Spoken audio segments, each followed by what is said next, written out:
The centenary celebration may have been flagged off in the nation's capital by the federal government, but that model of marking the amalgamation does not go down well with the rights group, which believes it could be done differently.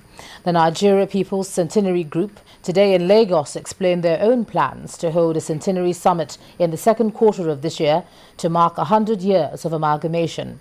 The group plans to bring together representatives of Nigeria's indigenous groups to discuss the way forward. Our correspondent Sheung Okimbaloye reports. When the issue of centenary celebration first came up, the secretary to the government of the Federation was clear about the purpose of the program.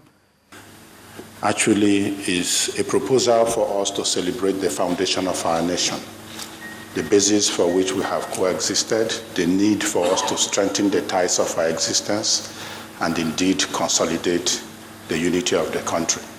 As that was going on, a group was cooking its own agenda. As the country approaches a centenary, the authorities have mapped out various, usually vain, programs to mark the event. The proposed People's Centenary Summit, to be convened by this group, is a critical interventionist program by the human rights and civil liberty movements in Nigeria. Perhaps the only social force that remains difficult to finally extinguish by the political class. This group says its own plan is a shift from what the government has in stock, as it plans to bring together representatives of all Nigeria's indigenous groups, home and abroad, to talk on ways to move the nation forward.